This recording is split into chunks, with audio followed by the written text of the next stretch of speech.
तो welcome to my channel PR knowledge centre. आप लोग का स्वागत है हमारे चैनल पे।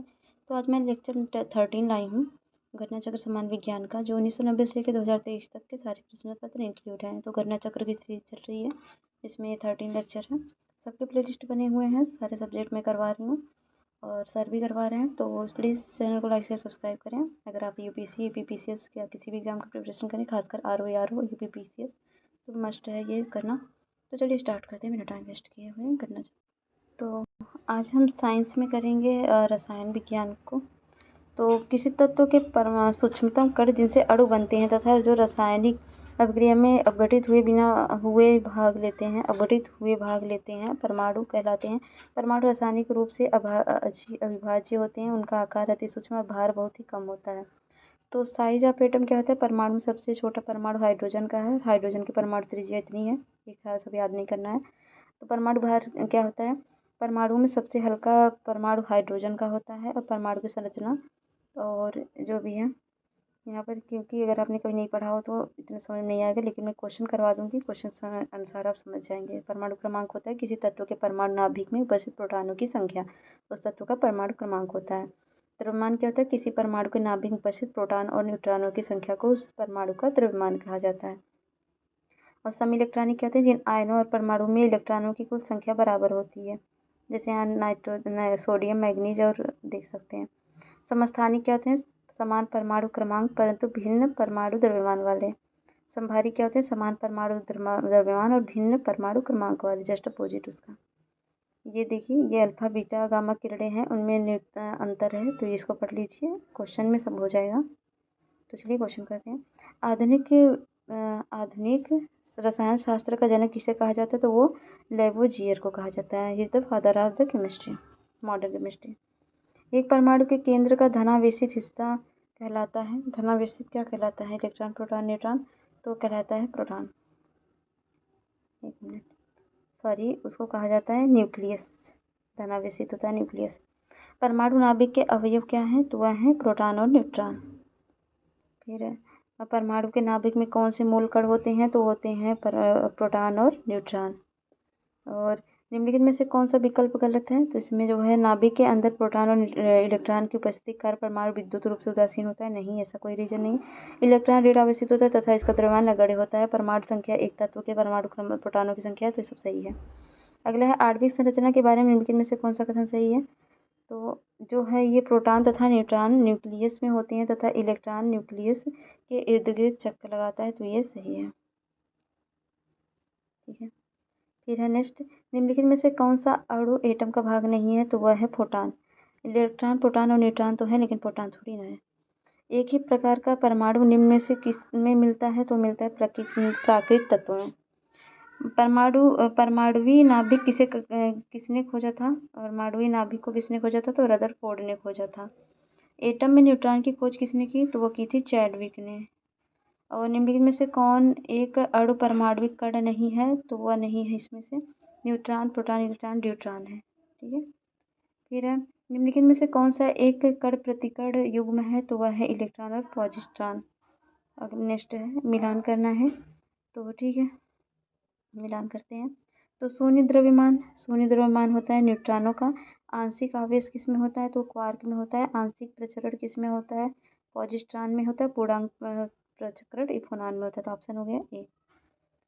फिर नेक्स्ट है, इसमें मूलभूत कण कौन सा है? तो वह कण है क्वार्क। इलेक्ट्रॉन प्रोटॉन पाई मेसान, ये सब तो जानते हैं आप।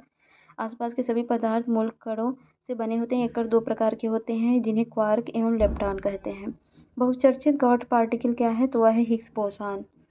और हिग्स बोसान को इससे भी जाना जाता है, किससे? गॉड कण के नाम से जाना जाता है। गॉड पार्टिकल क्या होते हैं? ज्योग्राफी में आपने पढ़ा होगा, पॉजिट्रॉन। निकट अतीत में हिग्स बोसान कण के अस्तित्व के संशोधन के लिए किए गए प्रयत्न लगातार समाचारों में रहे हैं। इन कण की खोज का क्या महत्व है? तो इनका महत्व है, पहला केवल मतलब यह हमें यह समझने में मदद करेगा कि मूल कणों की संहति क्यों होती है। निम्न में से कौन सा कण आवेश रहित होता है? तो न्यूट्रॉन जो होता है आवेश रहित होता है। निम्नलिखित में से किस कण पर शून्य आवेश होता है? तो वह है न्यूट्रॉन। अगला है, अल्फा कण को दो धन आवेश होते हैं, इसका द्रव्यमान लगभग बराबर होता है किसके? तो हीलियम के एक परमाणु के बराबर होता है। नेक्स्ट है हीलियम के नाभिक में होता है क्या होता है, तो उसमें 2 प्रोटॉन और 2 न्यूट्रॉन होते हैं। निम्न तत्वों में से किसमें न्यूट्रॉन नहीं होता है, तो हाइड्रोजन में न्यूट्रॉन नहीं होता है। निम्नलिखित में से किसमें ऋणात्मक आवेश होता है, तो वो होता है बीटा कण में। फिर परमाणु के कक्षों को भरने का क्रम नियंत्रित होता है किसके द्वारा, आपबाउ सिद्धांत द्वारा। ठीक है।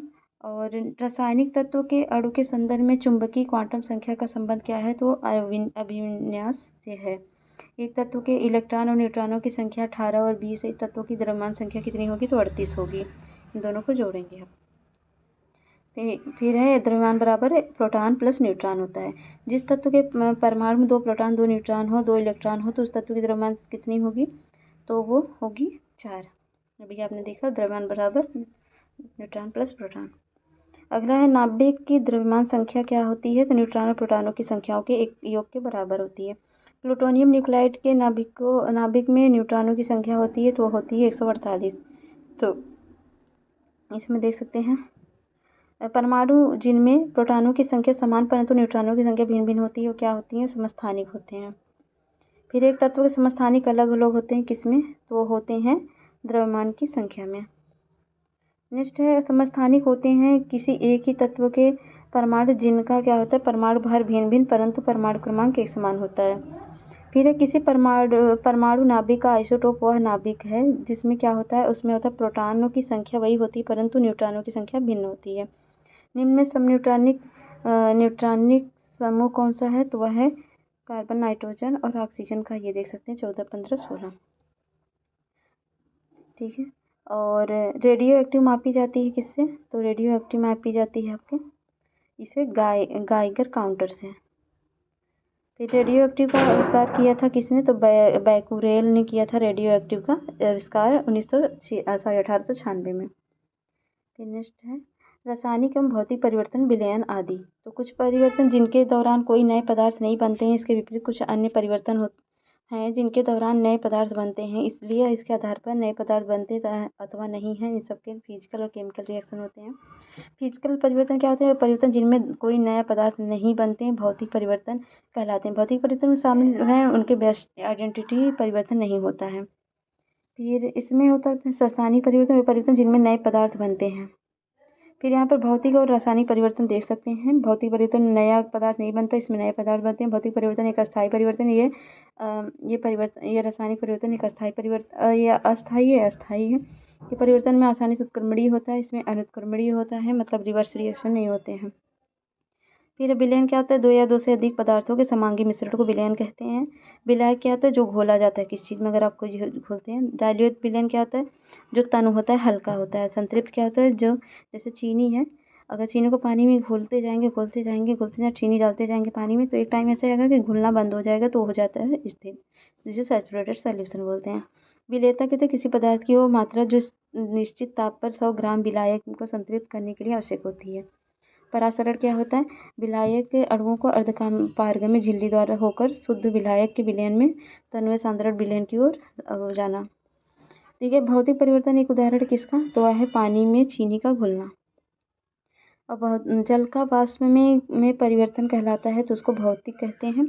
इसमें नया पदार्थ तो नहीं बना है, अगर आप ठीक है फिर तो रिवर्स हो जाएगा। निम्न में से कौन सा रासायनिक परिवर्तन का उदाहरण है, तो वह है सब्जियों को पकाने पर उनका मुलायम हो जाना।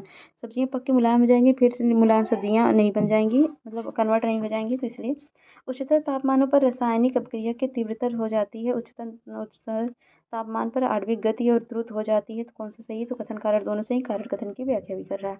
जल अपघटन में ऊर्जा किस रूप में उत्पन्न होती है, तो वह होती है उष्मा के रूप में। ठीक है। पास्चुरेशन एक प्रक्रिया है जिसमें क्या होता है, इसमें दूध को पहले बहुत देर तक गर्म किया जाता है, फिर एक निश्चित समय पर अचानक ठंडा कर दिया जाता है, इसको बोलते हैं पास्चुरेशन। पास्चुरीकरण संबंधित है, तो ये संबंधित है दूध के निर्जमीकरण से। ठीक है।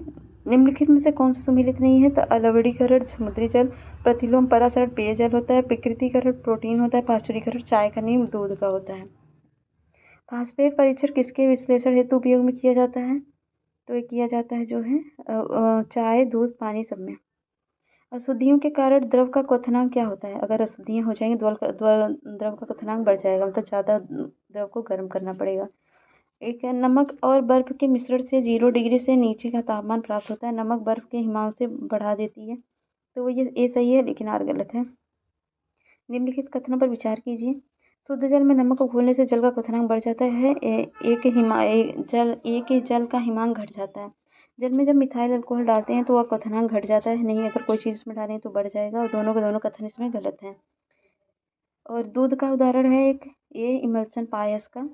दूध एक पायस का उदाहरण। इसमें विटामिन सी के अलावा सभी पोषक तत्व होते हैं। इनमें से कौन सा कोलाइड नहीं है? शहद कोलाइड नहीं। कोलाइड मतलब जैसे कोई विलयन है, उसमें कोई चीज़ डाल दें तो वो थोड़ा घूमती रहती है ना, दूध को पानी में डाल दीजिए तो कोलाइड हो जाता है। कोहरे में निम्नलिखित में से कौन सा कोलाइडी तंत्र अभिव्यक्त होता है? तो वह होता है गैसों में द्रव। ठीक है। फिर होता है कथन कारण है। एक गिलास पानी में नमक का घोल समरस होता है। पूरे हिस्से में विभिन्न संगठन वाला घोल समरस होता है। तो पहला सही है, लेकिन कथन ये गलत है।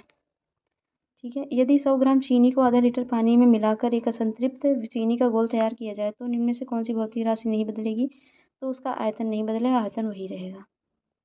पानी मिट्टी से जड़ों में जिस भौतिक प्रक्रिया द्वारा गुजरता है उसे कहा जाता है, उसको कहा जाता है परासरण। परासरण मतलब रिस रिस के ऊपर जाता है ना, ऐसे से। ठीक है। फिर नेक्स्ट है, खीरे को काटकर यदि नमक डाला जाता है तो निम्न से किसके कारण पानी निकलता है? उसमें परासरण के द्वारा, क्योंकि परासरण जो होता है उच्च सांद्रता से निम्न सांद्रता की तरफ आता है। निम्न से उच्च की तरफ जाता है, सॉरी। परासरण के प्रक्रिया में विलायक सांद्र घोल से तनु घोल की ओर जाता है। परासरण में ये उल्टा लिखा है दोनों के दोनों बात। तो परासरण प्रक्रिया में किसी विलायक में प्रवाह प्रसरण तनु विलयन से सांद्र विलयन की ओर होता है। जैसे कोई चीज़ हल्का है, जैसे पानी है, तो गाढ़े की तरफ जाएगी, और गाढ़ा जो है ठीक है। ठोस अशुद्धियों को शुद्धिकरण के लिए निम्नलिखित में से कौन सी प्रक्रिया उपयोगी है? तो वह है आसवन। आसवन विधि जानते हैं ना? आसवन डिस्टिलेशन बोलते हैं कि प्रक्रिया प्रायः तरल अशुद्धियों को शुद्धिकरण करने के लिए किया जाता है। क्रोमेटोग्राफी तकनीक का प्रयोग किया जाता है। ये एक मिश्रण से पदार्थ को अलग करने के लिए। ठोस कपूर को कपूर वाष्प बनाने की प्रक्रिया को क्या कहते हैं? ऊर्ध्वपातन कहते हैं। और निम्नलिखित में से किस वस्तु के नमूने को हवा में खुला रखने पर कुछ समय पश्चात गायब हो जाता है? जैसे कपूर, नेपथलीन अथवा शुष्क बर्फ। इस परिघटना को क्या कहते हैं? इसको कहते हैं ऊर्ध्वपातन। अगर कपूर को आप रख देंगे ना तो खुद उड़ के खत्म हो जाएगा खुले में। एक ठोस के सीधे गैस में परिवर्तन को कहते हैं, उसको ऊर्ध्वपातन कहते हैं। ठोस जो होता है, ठोस रहेगा वो सीधे गैस में कन्वर्ट होगा, लिक्विड नहीं, सीधे गैस में। रेत और नेपथलीन के मिश्रण को किसके द्वारा अलग किया जा सकता है? तो किया जाता है ऊर्ध्वपातन द्वारा। फिर है मिलान करना है। ठीक है। तो ये क्या दिया है? 2 3 4 6। तो उपचयांक दिया गया है। तो जो होता है दूसरा जो होता है H2SO4 का है। 3 जो है किसका है? 3 है NaIH4 का है, और 4 जो है MnO2 का है। फिर इसके बाद 6 वाला है H2SO4 का। तो ये जाएगा ऑप्शन ए। तो यहाँ पर देख सकते हैं, इसका सब कैलकुलेट करके दिया है। ठीक है। संक्षारण के उदाहरण क्या हैं? तो सिल्वर पर काले रंग की परत बनना, और तांबे पर हरे रंग की परत बनना, और लोहे पर भूरे रंग की परत बनना। तो सभी के सभी सही हैं। फिर है नेक्स्ट अकार्बनिक रसायन। ठीक है। तो अकार्बनिक रसायन में क्या है? तत्वों का वर्गीकरण। तो इसमें आधुनिक आवर्त नियम है, बहुत कुछ है। तो ये जो है सब नाम याद करना है, IPSC नेम है। चलिए, इसको उतना नहीं करना है आपको, क्वेश्चन में जो पूछा गया उसके हिसाब से आप रट डालिए। यूनेस्को में 2019 के उत्सव को रासायनिक तत्वों के आवर्त सारणी के अंतर्राष्ट्रीय वर्ष के रूप में इसके कितने साल पूरा होने की जश्न मनाया गया? तो बनाया गया 150 वर्ष। फिर है, रासायनिक तत्वों का आवर्त सारणी में इलेक्ट्रॉनिक बंधुता किसी एक वर्ग में सदैव ऊपर से नीचे की ओर बढ़ती है। किसी एक वर्ग में परमाणुविक त्रिज्याएं सामान्यतः ऊपर से नीचे की ओर बढ़ती हैं। तो कौन सा सही? ए गलत है, लेकिन आर सही है। ठीक है। रासायनिक तत्वों की आवर्त श्रेणी के बारे में निम्नलिखित कथन पर विचार कीजिए। ये है, ये तत्वों के किसी एक वर्ग जैसे परमाणु भार पर बढ़ता है, इलेक्ट्रॉनिक बंधुता कम होती है। ये सही है। किसी एक आवर्तक के अनुदिश आयनन विभव धीरे धीरे कम होते हैं, गलत है। और किसी निर्दिष्ट आवर्तक में जैसे जैसे परमाणु संख्या बढ़ती है वो विद्युत ऋणात्मक होती है, ये भी गलत है। तो नेक्स्ट है, तीसरे और चौथे समूह के ऑक्साइड का सामान्य गुणधर्म क्या होता है? बेसिक एंड एसिडिक होता है। भूपर्पटी में सर्वाधिक पाया जाने वाला तत्व कौन सा है? तो ऑक्सीजन है। और भूपर्पटी पर द्रव्यमान प्रतिशत के रूप में कौन सा एक सर्वाधिक मात्रा में पाया जाता है? वो है ऑक्सीजन। ऑक्सीजन के बाद सबसे अधिक उपलब्ध कौन सा मूल तत्व है? वो है सिलिकॉन। फिर है, निम्नलिखित में से यूनिवर्स कौन सा सर्वाधिक पाया जाता है? तो वह है हाइड्रोजन। लगभग कितने प्रकार के रासायनिक तत्व पृथ्वी पर पाए जाते हैं? तो पाए जाते हैं लगभग 100 प्रकार के। निम्नलिखित में से कौन सा मूल तत्व है? तो वह है हीरा। और हीरे की खनिजी बनावट क्या है? तो वह है कार्बन। कार्बन जो है हीरा का प्रतिरूप है। निम्नलिखित में से कौन सा एक तत्व नहीं है? तो इसमें गैस तत्व नहीं है, बाकी धातु धातु उपधातु है। निम्नलिखित में से कौन सा तत्व सबसे पहले कृत्रिम रूप से उत्पादित किया गया था? तो वह था टेक्नीशियम। ठीक है, फिर नेक्स्ट है धातुएं, खनिज और अयस्क गुणधर्म उपयोग। तो इसको हम करेंगे नेक्स्ट वीडियो में। अगर वीडियो पसंद आता है लाइक शेयर सब्सक्राइब करें। मिलते हैं नेक्स्ट वीडियो में, तब तक के लिए जय हिंद, जय भारत।